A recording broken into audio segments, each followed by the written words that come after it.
साल 2020 में दिल्ली में हुए दंगों को लेकर दिल्ली की कड़कड़जुमा कोर्ट ने आम आदमी पार्टी के पूर्व पार्षद ताहिर हुसैन के खिलाफ आरोप तय कर दिए हैं। अदालत ने सुनवाई के दौरान ताहिर हुसैन के घर पर जमा भीड़ को लेकर बड़ी टिप्पणी की है। कोर्ट ने कहा कि ताहिर हुसैन के घर पर जमा भीड़ का साफ तौर पर मकसद हिंदुओं को नुकसान पहुंचाना था। अदालत ने कहा कि तैयारी ऐसी थी, लग रहा था ताहिर हुसैन चांदबाग स्थित 4 मंजिला घर पर बेस के रूप में इस्तेमाल किया जा रहा था। अदालत ने इस मामले में कई और लोगों के खिलाफ भी आरोप तय कर दिए हैं।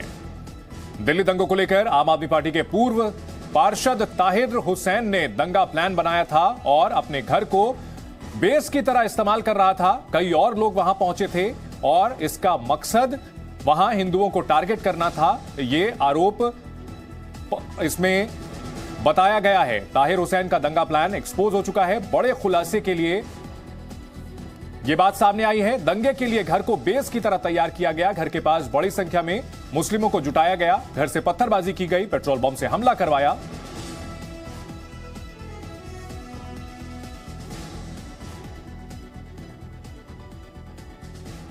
तो ताहिर का दंगा प्लान क्या था, किस तरह से उसने हिंसा की, यह हम आपको बताते हैं सिलसिलेवार तरीके से। 10 बड़े खुलासे। दंगे के लिए घर को बेस की तरह तैयार किया गया। बेस यानी वहां पर पूरी तैयारी की गई थी। घर के पास बड़ी संख्या में मुस्लिमों को जुटाया गया और इस मामले में साथ ही साथ घर से पत्थरबाजी और पेट्रोल बम से हमला करवाया। उसके घर पर एक बड़ी गुलेल मिली थी जिससे कि पत्थर फेंके जा रहे थे और पेट्रोल बम फेंके जा रहे थे। घर की छत से भीड़ पर फायरिंग भी करवाई गई। एक बेस के तौर पर पहले से तैयारी हिंसा की गई थी। घर, गाड़ियों और दुकानों में आग लगवाई गई और यह सब कुछ इसका मास्टरमाइंड ताहिर हुसैन था। यह शख्स जो कि आम आदमी पार्टी का पूर्व पार्षद रह चुका है। आसपास के घरों और दुकानों को लूटा भी गया। पूरी तैयारी के साथ, प्लानिंग के साथ यह तमाम हिंसा की गई। छत पर पत्थर, कांच के टुकड़े, बोतल आदि जमा कराए गए। पहले से तैयारी की गई थी हिंसा की। इम्प्रॉम्प्टू कुछ भी नहीं हुआ था, पूरी सोची समझी साजिश थी। छत से लोगों पर, हिंदुओं पर हमला करवाया गया। पहले से लोगों की भीड़ जमा थी, हथियार जमा थे। प्लानिंग के तहत हिंदुओं को निशाना बनाया गया और यह पूरी साजिश रची थी ताहिर हुसैन ने। दंगे से पहले बैंक अकाउंट से संदिग्ध लेन देन, फंडिंग की बात भी सामने आ रही है कि उसकी फंडिंग की गई थी और यह बैंक अकाउंट में संदिग्ध लेन देन की बात भी सामने आई है। आरोप तय किए गए हैं ताहिर हुसैन पर। उसका दंगा प्लान पूरी तरह से एक्सपोज हो चुका है।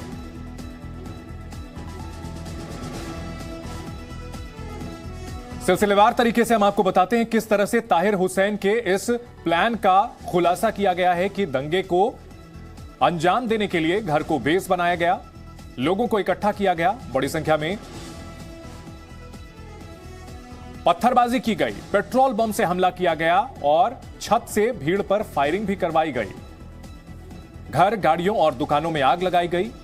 हिंदुओं पर साजिशन हमला करवाया ताहिर हुसैन ने। दंगे से पहले पैसों का संदिग्ध लेन देन हुआ जिससे यह बात सामने आ रही है कि उसको फंडिंग की गई थी इस हिंसा के लिए, इन दंगों के लिए। दिल्ली में सीए और एनआरसी के विरोध में विरोध प्रदर्शन हो रहा था और ऐसे में हिंसा की पूरी प्लानिंग कुछ लोगों ने रची थी और ताहिर हुसैन उनमें से एक था। 2020 के दंगों के बाद उसे गिरफ्तार किया गया। दिल्ली दंगों का मास्टरमाइंड उसे बताया गया। किस तरह से आसपास के इलाकों में रहने वाले हिंदुओं को टारगेट किया गया और टारगेट करने के लिए बाकायदा अपने घर को किसी बेस की तरह इस्तेमाल किया गया। पहले से वहां पर हथियार जमा किए गए, पत्थर, कांच के टुकड़े, बोतल, पेट्रोल बम बनाया गया और ये तमाम खुलासे हुए हैं और इस मामले में आरोप तय कर दिए गए हैं ताहिर हुसैन पर।